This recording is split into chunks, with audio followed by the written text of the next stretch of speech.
Hello friends, स्वागत है आप सभी का एग्जाम प्लेटफॉर्म में। तो आज हम लोग सीटेट 2024 जिसमें आज हम लोग प्रीवियस ईयर का पेपर देखेंगे।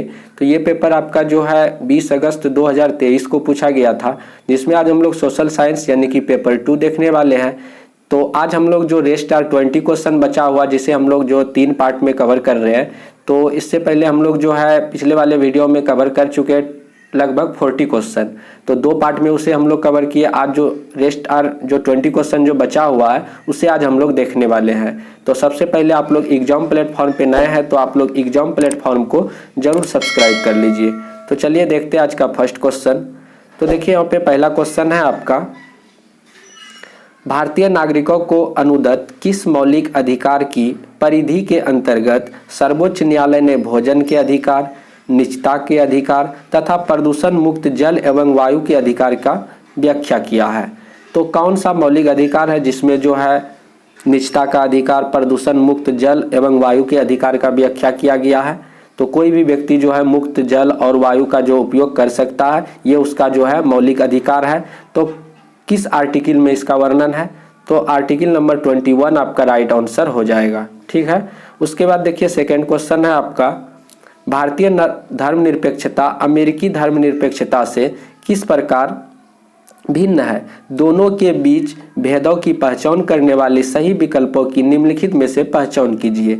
तो जो है भारत की धर्मनिरपेक्षता और अमेरिकी धर्मनिरपेक्षता जो है किस प्रकार अलग है और दोनों के बीच में क्या अंतर है, उसको पहचानने की प्रयास करना है यहाँ पे। तो देखना कि कौन सा ऑप्शन यहाँ पे सही हो रहा है। देखिए फर्स्ट ऑप्शन है आपका, अमेरिका में राज्य और धर्म में से कोई भी एक दूसरे के मामलों में हस्तक्षेप नहीं कर सकता। ये तो बहुत ही यहाँ पे सही बताया जा रहा है, ऑप्शन ए बिल्कुल सही यहाँ पे बोल रहा है। उसके बाद सेकंड में यहाँ पे बोल रहा है, भारतीय संविधान में अल्पसंख्यकों के अधिकारों की सुरक्षा का प्रावधान है। ये भी सही ऑप्शन जा रहा है आपका। उसके बाद देखिए सी में क्या बोल रहा है, अमेरिका और भारत दोनों ही राज्यों के मामलों और धार्मिक मामलों में स्पष्ट पृथक्करण बनाए रखते हैं। ये उतना सटीक नहीं है। अमेरिका में भारत के विपरीत राज्य धार्मिक सुधारों की अनुमति दे सकता है। अमेरिका में भारत के विपरीत ऐसा नहीं है कि अमेरिका में जो भी नियम कायदे कानून है धार्मिक रूप से, वह जो है भारत के विपरीत ही वहाँ पे होगा। तो यहाँ पे जो है आपका ए और बी बहुत ही सटीक है, दोनों के बारे में जो बताया जा रहा है। तो ए और बी यानी कि ऑप्शन नंबर 2 आपका बिल्कुल राइट आंसर हो जाएगा। सॉरी, ए और बी ऑप्शन नंबर 4 हो जाएगा। ऑप्शन नंबर 4 आपका बिल्कुल ए और बी क्लियर हो जाएगा। उसके बाद है 73 नंबर पे है आपका, सभी व्यक्ति कानून की दृष्टि में समान है वाक्य का अर्थ है। तो कानून के नज़र में सभी व्यक्ति समान है, इसके बारे में आपको बताना कि कौन सा ऑप्शन सटीक है। यहाँ पे ऑप्शन ए में बोला जा रहा है, सभी नागरिकों को अपने सामाजिक आर्थिक स्तर के अनपेक्ष समान कानून पालन करना होगा। तो यहाँ पे देखिए बिल्कुल सही बोल रहा है कि सभी नागरिकों को अपने सामाजिक आर्थिक स्तर के अनपेक्ष जो है समान कानून का पालन करना होगा। सही बात है। उसके बाद देखिए कानून की दृष्टि में किसी भी व्यक्ति के साथ उसके नस्ल, वर्ण, धर्म, जाति अथवा जेंडर के आधार पर भेदभाव नहीं किया जा सकता। ये समान कानून का एक परिचय भी है और विशेषता भी है कि किसी भी व्यक्ति का कोई भी धर्म है, जेंडर है, नस्ल है, वर्ण है, तो उसके जो है इस आधार पे भेदभाव नहीं किया जा सकता। ये जो है सभी व्यक्तियों के लिए समान कानून का ये जो है क्या है विशेषता है। ठीक, उसके बाद सी को हम लोग पढ़ेंगे। तो सी में देखिए यहाँ पे क्या बोला जा रहा, असमानताएं समाप्त हो गई। ऐसी बात नहीं है कि अभी असमानताएं जो पूरी तरह से समाप्त हो गई है, तो ये समाप्त पूरी तरह से नहीं हुई है। उसके बाद देखिए डी में क्या है, यह समस्त नागरिकों के लिए निष्पक्ष अवसर तथा गौरवमय जीवन सुनिश्चित करता है। बिल्कुल सही बात है यहाँ पे। तो आपका ऑप्शन नंबर 1, ऑप्शन नंबर बी, ऑप्शन नंबर डी, तो ए बी डी। तो ए बी डी किस में है? तो ए बी डी आपका ऑप्शन नंबर 1 में है। तो ऑप्शन नंबर 1 आपका बिल्कुल राइट आंसर हो जाएगा। तो एक बार और चलिए देख लेते ए में क्या है, कि ए में बोला जा रहा है क्या, सभी नागरिकों को अपने सामाजिक आर्थिक स्तर पर अनपेक्ष समान कानून का पालन करना होगा। उसके बाद बी में कहता है कि किसी भी व्यक्ति का नस्ल, धर्म इत्यादि पर जो है उसके आधार पे जो है भेदभाव नहीं किया जा सकता। ये भी सही बात है। उसके बाद डी में बोला जा रहा है क्या, कि समस्त नागरिकों के लिए निष्पक्ष अवसर तथा गौरवमय जीवन सुनिश्चित करता है। तो A B D option number क्या हो जाएगा, ऑप्शन नंबर 1 आपका बिल्कुल राइट आंसर हो जाएगा। ठीक है, उसके बाद आगे हम लोग बढ़ते हैं 74 नंबर है, यहाँ पे मिलान करने से रिलेटेड है आपका। देखिए कि निम्नलिखित में से कौन सा युग्म सही सुमेलित है, और नीचे में दिया गया कि सही विकल्प का चयन करना है कि कौन कौन सा सही है। तो फर्स्ट ऑप्शन में देखिए राजमिस्त्री, राजमिस्त्री जो है आपका क्या हो जाएगा, राजमिस्त्री आपका जो है एक दिहाड़ी मजदूर, ये बिल्कुल सही बात यहाँ पे बोला जा रहा है। तो इस तरह से ये सही मिलान है। घरेलू कामगार एक जो है अनियमित मजदूरी के अंतर्गत भी आता है, ये भी सही बात है। सब्जी विक्रेता स्वरोजगार, सब्जी जो बेचता है वो भी जो है एक रोजगार के अंतर्गत आता है, वो एक कैसा रोजगार है, स्वरोजगार। दुकानदार, दुकान में सुपरवाइजर, देखिए ये गलत हो जाएगा। दुकान में कोई सुपरवाइजर है वो एक जो है उससे जो कर्मचारी के रूप में काम करता, न कि वह व्यवसायी के रूप में काम करता। इस लिहाजे से ये जो है गलत हो जा रहा है यहाँ पे। तो दुकानदार में सुपरवाइजर एक व्यवसाय नहीं होगा, व्यवसायी नहीं होगा, इसलिए ये गलत हो जाएगा।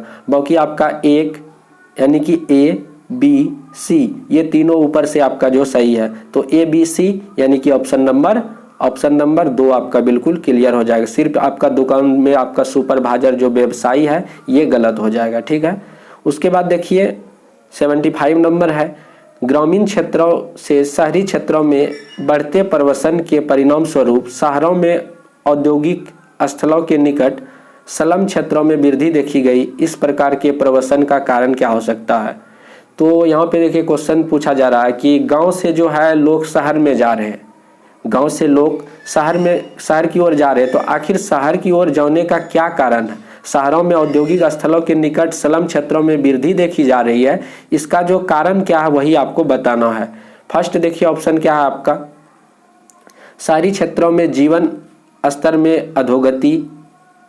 उसके बाद बताया जा रहा है ग्रामीण कामगार बाजार में विघटन, ये सही बात है। जो ग्रामीण जो कामगार है वो क्या हो जा रहा है, यहाँ पे बाजार में विघटित हो जा रहा है। तो ऑप्शन नंबर बी आपका बिल्कुल सटीक ये कारण यहाँ पे दिख रहा है। उसके बाद सी में है घटी हुई कृषि उत्पादकता, ये भी सही बात यहाँ पे बोला जा रहा है। तो गांव में क्या होता है कि गांव में जो है कृषि की उत्पादकता बहुत ही घटी हुई है, जिसके कारण गांव के लोग जो है शहर भाग रहे हैं, ठीक। उसके बाद देखिए ग्रामीण क्षेत्रों में बढ़ी हुई कुशल कार्यबल की संख्या, ऐसी कोई बात नहीं है, बट आपका जो है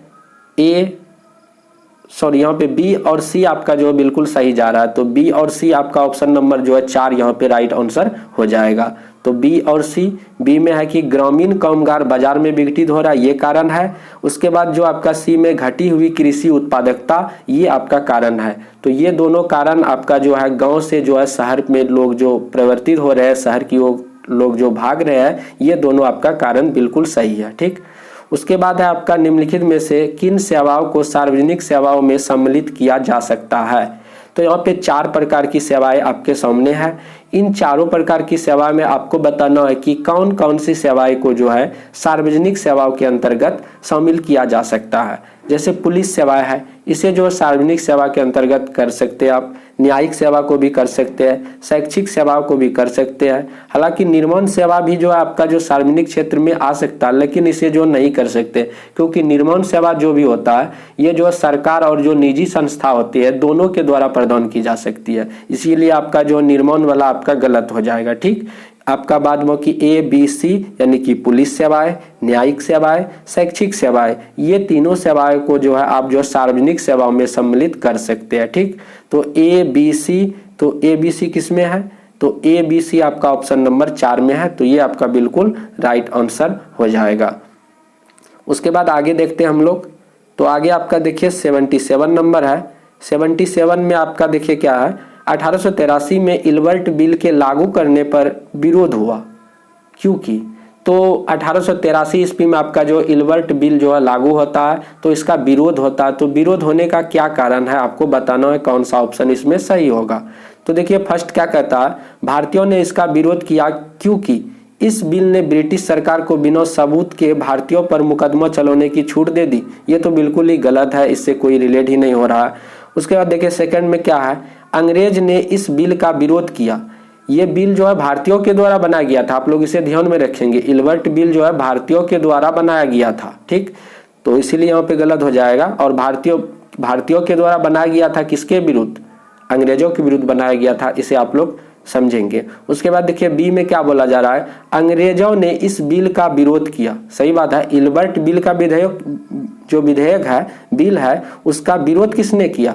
अंग्रेज ने किया। क्योंकि अब भारतीय भी ब्रिटिश या यूरोपीय व्यक्तियों पर मुकदमा चला सकते थे। ये बात यहाँ पे सही बोला जा रहा है कि अंग्रेज इसलिए विरोध कर रहा था कि अब भारतीय लोग जो है वो भी जो है हम लोगों के विरुद्ध, यानी कि ब्रिटिश और यूरोपीय व्यक्तियों के विरुद्ध मुकदमा चला सकता है, इसलिए जो है वो लोग क्या कर रहे थे, विरोध कर रहे थे। तो बी आपका सही जा रहा है। उसके बाद सी को हम लोग देखते हैं।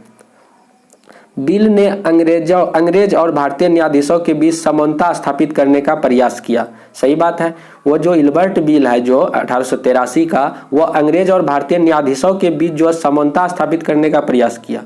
ये भी सही बात है। उसके बाद देखिए बिल भारतीय लोगों के प्रति नस्लवादी नजरिया रखता था। ये गलत है, ऐसा कोई बात नहीं है। तो आपका जो है बी और सी, यानी कि बी और सी आपका बिल्कुल सही जा रहा है। तो बी और सी ऑप्शन नंबर कितना है? ऑप्शन नंबर बी और सी 2 में है। तो ऑप्शन नंबर 2 आपका बिल्कुल क्लियर हो जाएगा। ठीक, तो इल्बर्ट बिल का जो अंग्रेज जो विरोध किया, तो क्यों विरोध किया, तो आप लोग को समझ में आ गया होगा कि इसका विरोध करने का कारण क्या था। चलिए उसके बाद 78 नंबर क्वेश्चन है आपका, स्वतंत्र भारत के संबंध में निम्नलिखित कथनों पर विचार कीजिए। कथन में बोला जा रहा है, हमारा संविधान कानून की नज़र में सबको बराबर मानता है, लेकिन असल जिंदगी में कुछ भारतीय औरों के मुकाबले ज़्यादा बराबर है। बिल्कुल यहाँ पे कथन में जो भी बोला जा रहा है बिल्कुल सही ही यहाँ पे लग रहा है। उसके बाद देखिए कारण में क्या बोल रहा है कि भारतीय संविधान में तय किए गए आदर्शों को हम अभी तक साकार नहीं कर पाए हैं। ये भी सही है, लेकिन सही है, लेकिन इस तरह जो यहाँ पे कारण में जो बताया जा रहा वो जो कथन का सही व्याख्या नहीं कर रहा, तो इसलिए आपका जो कथन और कारण दोनों सही हो जाएगा, लेकिन सही व्याख्या नहीं कर रहा। तो इसके अनुसार आपका जो ऑप्शन नंबर 3 बिल्कुल सही हो जाएगा। तो दोनों सही है, लेकिन सही व्याख्या नहीं कर रहा। उसके बाद देखिए आपका नीचे 2 कथन है, ए और बी खिलाफत आंदोलन के संदर्भ में है। तो इसमें आपको बताना कि कौन सही कौन गलत है। ऑप्शन ए में देखिए क्या बोला जा रहा है, 1920 में अंग्रेजों ने तुर्की के सुल्तान खलीफा पर बहुत सख्त संधि थोप दी थी। तो 79 में यहाँ पे बोला जा रहा है क्या कि 1920 में जो है अंग्रेजों ने जो है तुर्की के सुल्तान जो खलीफा, यानी कि सुल्तान को खलीफा बोला जाता था, उस पर सख्त संधि थोप दी थी। ये बात बिल्कुल सही है। उसके बाद बी में बोला जा रहा है कि भारतीय मुसलमान चाहते थे कि पुराने ओटोमन साम्राज्य में स्थित पवित्र मुस्लिम स्थानों पर खलीफा का नियंत्रण नहीं होना चाहिए। ये ऐसा बात नहीं है, ये जो है बिल्कुल ही गलत है। आपका जो है ऑप्शन ए जो है बिल्कुल सही है और बी क्या है, गलत है। तो ए सही है, बी गलत है। तो इस तरह से आपका कौन सा सही हो जाएगा, ए सही है, बी गलत है। तो ऑप्शन नंबर 1 आपका बिल्कुल सही हो जाएगा। तो खलीफा के बारे में ये जो 1920 में अंग्रेजों ने जो है तुर्की के जो खलीफा थे उस पर सख्त संधि थोप दी थी, ये बात बिल्कुल सही है। उसके बाद 80 नंबर है आपका, निम्नलिखित कथनों को पढ़िए तथा सही विकल्प का चयन कीजिए। देखिए अभिकथन में बोला जा रहा है आपका क्या, अभिकथन में बोला जा रहा है कि जैसे जैसे नील का व्यापार बढ़ा, व्यावसायिक प्रतिनिधि तथा कंपनी के कर्मचारी भी नील उत्पादन में निवेश करने लगे। तो ये सही बात है, जैसे जैसे नील का व्यापार बढ़ा और व्यावसायिक प्रतिनिधि तथा कंपनी के कर्मचारी भी नील उत्पादन में क्या करने लगा, ज़्यादा से ज़्यादा निवेश करने लगा। कारण क्या बोल रहा है, इसमें होने वाले अधिक लाभ से आकर्षित होकर बहुत से लोग स्कॉटलैंड और इंग्लैंड से भारत आए और बागान मालिक बन गए। तो यहाँ पे दोनों ही सही है, अभिकथन भी सही है और जो है आपका कारण भी सही है। जैसे जैसे नील का व्यापार बढ़ा तो उसमें जो है निवेश करना शुरू कर दिया ज़्यादा से ज़्यादा, उसके बाद इसमें ज़्यादा जो लाभ मिलने लगा, तो जिसके कारण स्कॉटलैंड और इंग्लैंड से जो है भारत में जो है लोग आने लगे और आके जो है बागान का मालिक बन गए। तो इस तरह से यहाँ पे दोनों सही हो जाएगा। तो ए भी सही, बी तो कथन भी सही, अभिकथन भी सही, कारण भी सही और सही व्याख्या भी करता है। तो ऑप्शन नंबर 4 आपका क्या हो जाएगा, बिल्कुल राइट आंसर हो जाएगा। उसके बाद है 81 नंबर है आपका, निम्नलिखित में से कौन से कथन बुद्ध के उपदेश से संबंध में सही है। तो निम्नलिखित में से कौन से कथन बुद्ध के उपदेश के संबंध में सही है, आपको बताना है। फर्स्ट है आपका, हमारे कष्ट और दुख हमारे पिछले जन्मों का परिणाम है। यह बुद्ध के उपदेश के संबंध में आपको बताना है। इसीलिए देखिए हमारा जो कष्ट और जो दुख है हमारे पिछले जन्मों का क्या है, परिणाम है। बिल्कुल सही बात है। हमारे कष्ट और दुख हमारी लालसाओं और इच्छाओं का वजह से है। सही बात है। हमें जो आज कष्ट या पिछले जन्म में कष्ट मिला, अभी भी कष्ट मिल रहा है तो ये हमारी लालसाओं की इच्छाओं की वजह से ऐसा हो रहा, या नहीं तो हमें जो है कष्ट और दुख हमारे पिछले जन्मों का परिणाम है। ये भी सही बात है। किसके अनुसार? बुद्ध के उपदेश के अनुसार, यानी कि बुद्ध के उपदेश में इस तरह का जिक्र किया गया है। उसके बाद सी में बोला जा रहा है, एक खुशहाल जीवन के लिए बुद्ध के सभी अनुयायियों को उनके उपदेशों को मानना और पालन करना आवश्यक है। यदि आप एक खुशहाल जीवन जीना चाहते हैं, क्या बुद्ध के सभी अनुयायियों और उसके उपदेश को मानना जरूरी है? ऐसी बात नहीं है। अगर हम खुशहाल यदि रहना चाहते हैं तो ऐसा बात नहीं है कि हमें जो है बुद्ध के सभी उपदेश को मानना ही पड़ेगा। हालांकि बौद्ध धर्म में ऐसी शिक्षा और प्रथाएं प्रदान की करती है जो हमें खुशहाल और अधिक सार्थक बनाती है और जो है एक अच्छे जो है सार्थक जीवन की ओर ले जा सकती है। लेकिन खुशी पाने के लिए ऐसी बात नहीं है कि हम लोग जो है बुद्ध के हर एक उपदेश और अनुयायियों का पालन करेंगे तभी हमें खुशी मिलेगी, ये बात गलत है। तो इसीलिए आपका जो ए और बी आपका बिल्कुल सही हो जाएगा। तो ए और बी यानी कि ऑप्शन नंबर 4 आपका बिल्कुल राइट आंसर हो जाएगा। तो बुद्ध के उपदेश में इस तरह का बात जिक्र किया गया है कि हमें जो आज कष्ट मिल रहा, दुख मिल रहा है, पुराने जन्मों का परिणाम है, या हमें कष्ट और दुख मिल रहा अभी, ये हमारी लालसा और इच्छाओं का परिणाम है। उसके बाद 82 नंबर क्वेश्चन आपका 16वीं और 17वीं शताब्दियों में यूरोपीय बाजारों में, कहाँ पे? यूरोपीय बाजारों में भारतीय कपड़ों की मांग में तेजी होने से भारत के बुनकरों में निम्नलिखित परिवर्तन आए। तो 16वीं और 17वीं शताब्दी की बात है यहाँ पे। तो उस समय यूरोपीय बाजारों में जो भारत के द्वारा जो कपड़ा बनाया जाता था, उस कपड़ा का काफ़ी ज़्यादा डिमांड बढ़ गया। तो इस डिमांड के कारण जो है भारत के बुनकरों में क्या परिवर्तन आया? फर्स्ट ऑप्शन है, अधिकाधिक लोगों ने कताई, धुलाई, रंगाई और धंधा अपना लिया। बिल्कुल सही बात है। जब उसका कपड़ा का डिमांड बढ़ जाएगा तो बहुत से लोग इस तरह के काम को अपना लेगा। तो ए आपका बिल्कुल सही जा रहा है। बी है, शिल्पकारों के कामकाज में स्वतंत्रता में बढ़ोतरी मिली। ऐसा कोई बात नहीं है। डिजाइनों में बहुलता और शिल्पकारों की कलात्मक में बढ़ोतरी, ये भी उससे कोई रिलेटेड यहाँ पे नहीं खा रहा है मैच। बस आपका देखिए डी को आप लोग देखेंगे कि एजेंटों से पहले ही पेशगी लेकर काम करने की नई प्रणाली चालू हो गई। तो आपका ए और डी आपका बिल्कुल सही हो जाएगा, यानी कि ऑप्शन नंबर 1 आपका राइट आंसर हो जाएगा। तो इस तरह का परिवर्तन जो है यहाँ के कामगारों में देखा गया। तो उसके बाद देखिए 83 नंबर है आपका, निम्न जातियों की दुर्दशा पर ज्योतिराव फुले ने 1873 में आई किताब समर्पित है।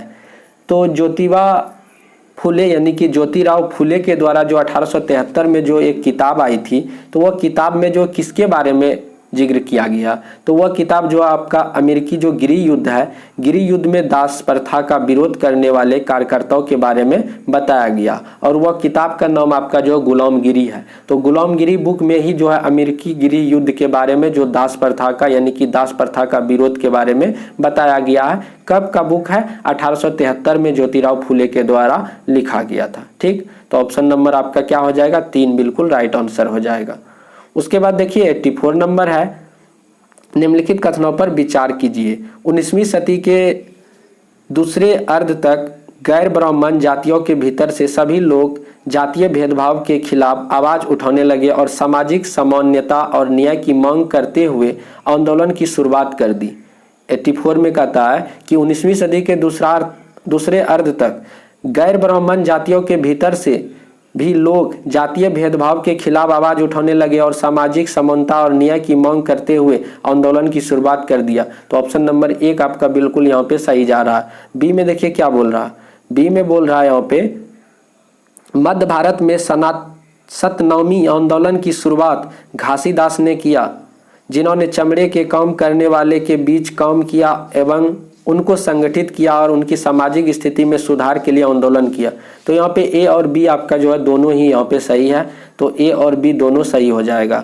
और तो सही है, तो इस तरह से आपका ऑप्शन नंबर 4 राइट आंसर हो जाएगा, दोनों सही है। बी जो है ए का उदाहरण भी है। तो इस तरह से ऑप्शन नंबर 4 बिल्कुल राइट आंसर हो जाएगा। उसके बाद 85 नंबर है, निम्नलिखित में से किसने कुरान के आयतों की पुनर्व्याख्या करके कहा कि महिलाओं को भी शिक्षा का अधिकार मिलना चाहिए? तो आपका ये राइट आंसर हो जाएगा क्या? मुमताज अली। तो मुमताज अली आपका बिल्कुल राइट आंसर हो जाएगा। उसके बाद देखिए 86 नंबर है आपका, मध्यकाल में जनजातीय समूह के बारे में हमें बहुत कम जानकारी है, क्यों? तो मध्यकाल की बात है, मध्यकाल में जो जनजातीय समूह के बारे में हमें बहुत कम जानकारी मिलती है। तो इसका मुख्य कारण क्या है कि उस समय जो है लिखित दस्तावेज नहीं रखते थे। उस समय वे लोग जो है लिखित दस्तावेज नहीं रखते थे, इसलिए उनके बारे में हमें जो है बहुत ही कम जानकारी मिलती है। तो ये इस तरह से आपका ऑप्शन नंबर 1 बिल्कुल राइट आंसर हो जाएगा। उसके बाद 87 नंबर आपका, खुदा की रचना के खाते में उसका ब्यौरा चूंकि मर्दों की सूची में नहीं आता, इसीलिए इतनी शानदार खूबियों से भी उसे आखिर क्या हुआ, आखिर हासिल क्या हुआ। यह लेखांश 13वीं शताब्दी में किसके लिए लिखा गया था। तो इस तरह का जो बात यहाँ पे जो कही गई है कि खुदा की रचना के खाते में उसका ब्यौरा चूंकि मर्दों की सूची में नहीं आता, इसलिए इतनी शानदार खूबियों से भी उसे आखिर हासिल क्या हुआ। यह लेखांश, यह स्टेटमेंट 13वीं शताब्दी में किसके लिए लिखा गया था।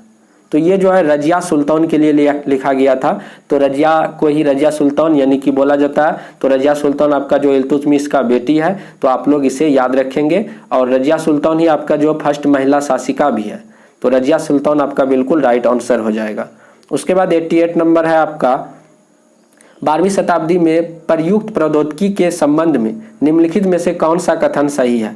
फर्स्ट है, मेहराबों का निर्माण अधिरचनाओं के भार को स्थानांतरित करने के लिए किया जाता था। मेहराब का मध्य भाग आधारशिला कहलाता था। तो मेहराब का मध्य भाग जो है आधारशिला कहलाता था। यहाँ पे देखिए ये गलत है, बट आपका जो मेहराब के निर्माण अधिरचनाओं के भार को स्थानांतरित करने के लिए किया जाता था। तो ऑप्शन नंबर 1 आपका, केवल 1 आपका यहाँ पे बिल्कुल राइट आंसर हो जाएगा।